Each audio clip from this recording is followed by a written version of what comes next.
Hi, I'm Pat McGarry and I'm the VP of Engineering at BlackLynx. In this demonstration, we'll leverage the power of the BlackLynx software framework running on a single off-the-shelf Dell server to perform a computationally complex low-density parity check, or LDPC, digital signal processing operation.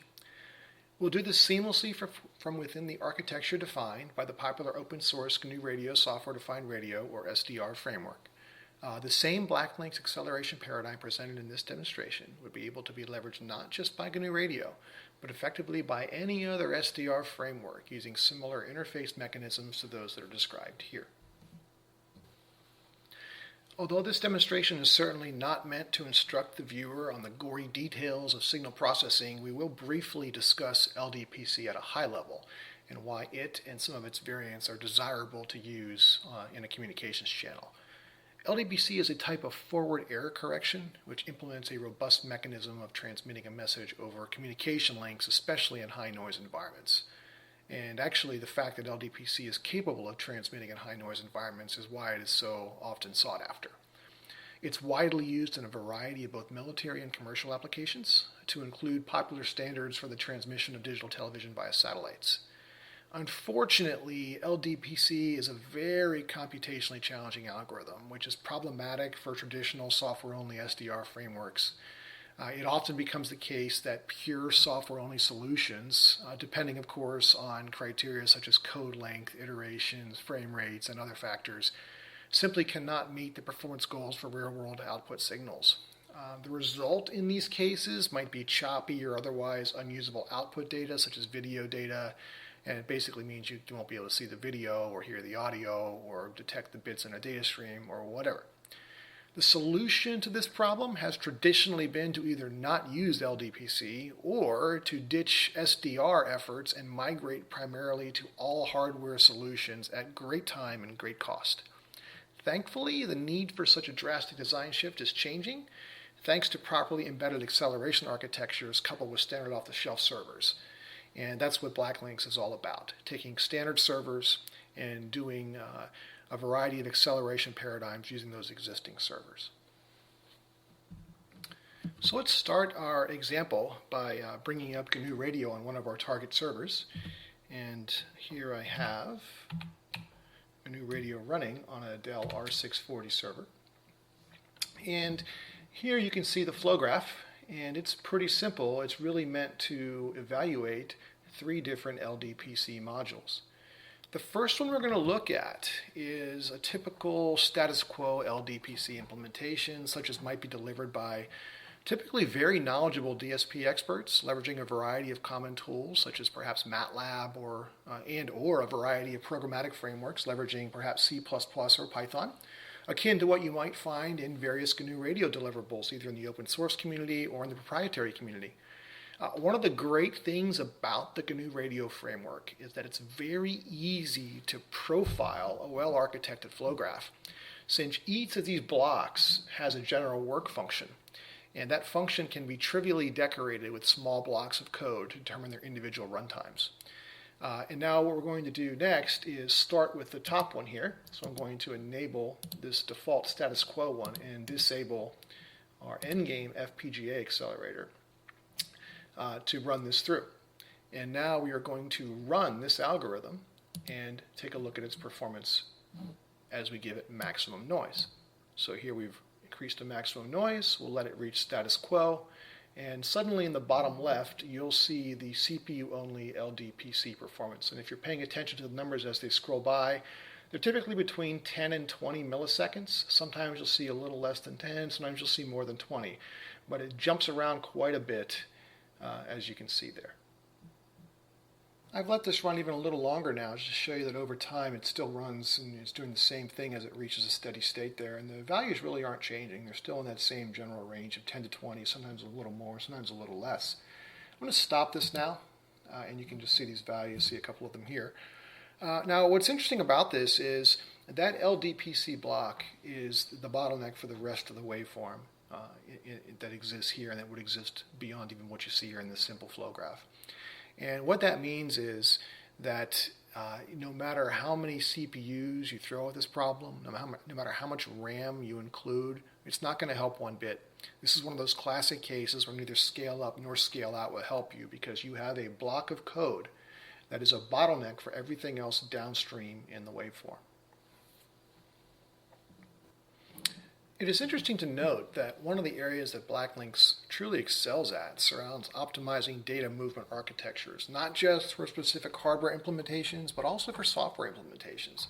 What we often do when analyzing existing DSP waveforms, it's first determine if we can achieve any low-hanging fruit CPU acceleration simply by focusing on how the data itself is managed and moved around the system. In the case of the example stock LDPC system shown in this demonstration, we were able to achieve between a 30 and 50% performance improvement simply by changing literally a few lines of code. And to show you that, I'm going to disable the stock block and enable a CPU accelerated block, which is effectively the stock block with a very few minor changes made to it. And I'm going to run this again. Everything else kept exactly the same. I'll use the same maximum noise level. And I'll wait for steady state to be achieved. It'll take a few seconds here. And then you can see in the bottom left, as this thing starts to hit steady state, that you're seeing something interesting happen. Just purely with the CPU acceleration, most of the results are below 10 milliseconds. Occasionally you'll get one that creeps at or just above it, but it's quite good. And you'll see it average rate in that 7 to 8 millisecond. You'll see a bunch of 6s and whatnot in there. And its variance is greatly reduced compared to the previous exercise. So it's very easy to eyeball that and see that we're 30 to 50% better, and in some cases even a little bit better than that, purely with a CPU data movement architecture change. The beauty of this is that in some cases, especially certain commercial applications, this might be good enough. And if it is, you're done, and you can stop right there at CPU acceleration and get your answer.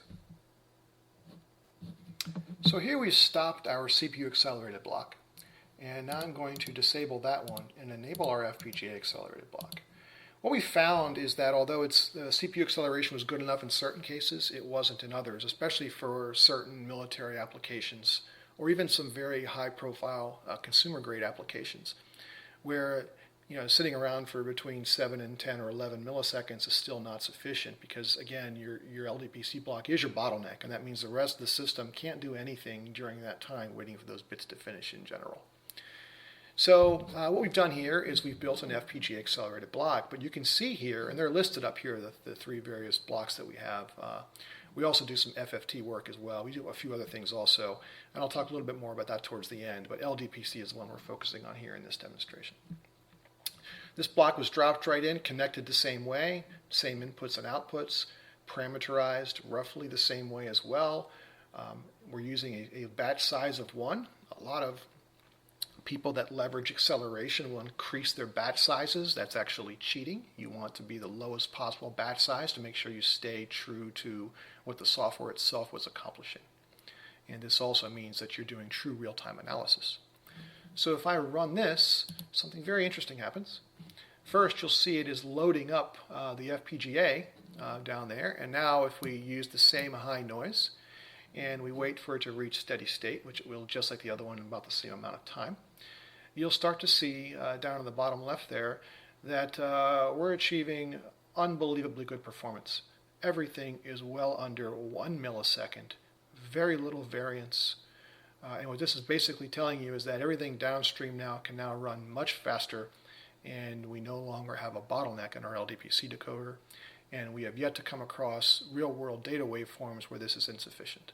So this effectively solves the problem for the LDPC case across the board. And the beauty of this is that we didn't have to touch any of the rest of the waveform at all. So all the other hard work that the DSP engineers have done, the good work that they've done, still applies, can still be used. We've just profiled the blocks appropriately, found out where the bottlenecks were, recognized it was LDPC, came up with the correct architecture to support it. The waveform designer can now just use the block, sight unseen, has no idea except by looking at the debug that we had down here that they're actually leveraging an FPGA to do the work. All seamless. Summarizing, and this chart will help us do that, We've demonstrated 30 to 50% better CPU performance, leveraging only BlackLynx data movement principles and expertise, and greater than 30 times the performance per watt when you leverage an FPGA BlackLynx accelerated algorithm running the LDPC. Again, no special knowledge of any kind was needed by the end user with respect to the underlying compute fabric to achieve these astounding accelerated capabilities. The BlackLynx signal block implementing LDPC is dropped into the waveform, connected, parameterized as needed, in the same fashion that traditional blocks are parameterized, and it was immediately able to be used. The underlying BlackLynx software framework seamlessly managed the entire processing pipeline for the block, determining at runtime how best to map the operation down to the Xilinx FPGA fabric. The benefit is the best possible performance in the lowest possible form factor and the lowest possible power footprint for true size, weight, and power or swap advantages, which are especially valuable at the edge of networks to include on-platform, allowing for real-time and near real-time decision-making and or correlation with other live data sources, often in single server designs.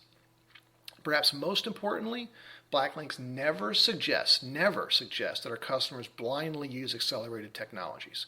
We understand that no two systems and no two waveforms are alike, even if they have the same names and the same potential data. And what might need to be accelerated in System A might not be the same as is needed in System B.